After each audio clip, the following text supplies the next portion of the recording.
Former Scottish First Minister Alex Salmond joins us now. Very good morning to you. Nicola Sturgeon has obviously made her view very clear. She wanted to remain part of the EU. Holyrood has to give its legislative consent for the whole disentanglement process to go ahead, and presumably won't. But does that act as a veto?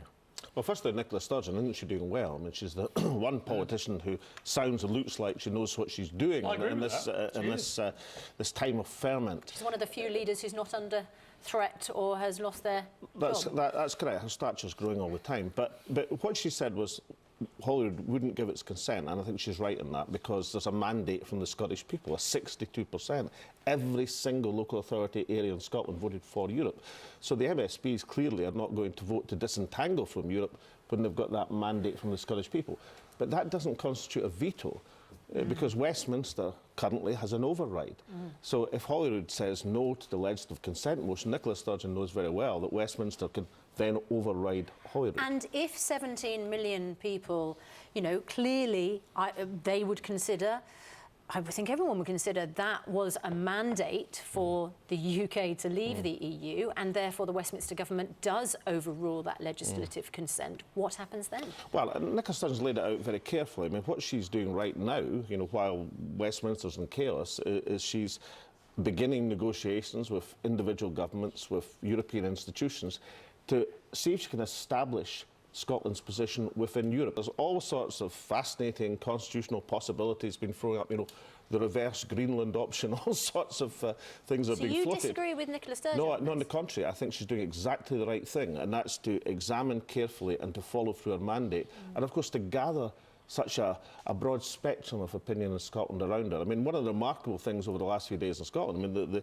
the Twitter sphere is full of conversions of Labour, even some Conservative figures who were previously adamantly against Scottish independence, say, well, look, if we have to choose between the European Union and the British Union, then we'll choose Europe.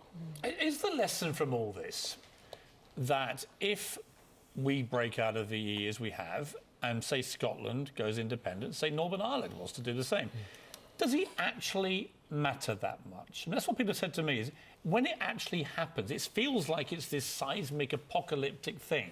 But actually, would it make a massive difference to the lives of people living in these countries if Northern Ireland, Scotland were independent?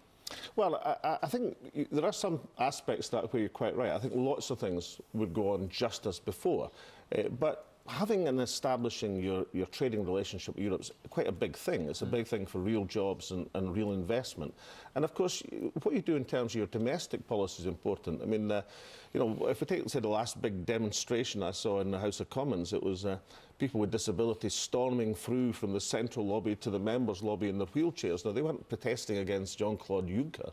They were protesting against Ian Duncan Smith. So when things like what happens to your domestic and social policy can matter a great deal. You've been in politics as long as I've been an adult, right? 30 years, right? Steady. I've been listening and watching you for 3 decades. Yes. Have you ever known anything quite like the last few days? No, this tops everything. I mean, I used to think the parliamentary shenanigans around Maastricht in the 1990s were quite something. Absolutely nothing compared to this. And very quick questions. Jeremy Corbyn, should he fall on his sword? No, I should fight on. He's got a mandate he should fight on. Even if most of his shadow cabinet... Well, you know, I have to say, most of these people, quite frankly, I mean, you're rightly, I've been in politics 30 years. I've not heard of most of these people resigning. Right. That's the first time I've heard of them resign.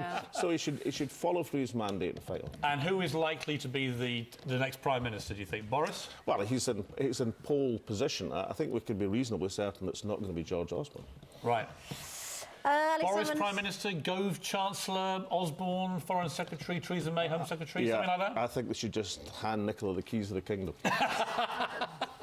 With you maybe being, what, the chief courtier? Or ambassador to the court St James. Alex Salmond, always good to see you. Thank you very much indeed. 17 million people have voted for leave. Yep. Based, I don't know how many people voted on the basis of that advert, but that was a huge part of the propaganda. You're now saying that's a mistake? We have a £10 billion a year, a £34 million a day featherbed. That is going to be free money that we can spend on the NHS,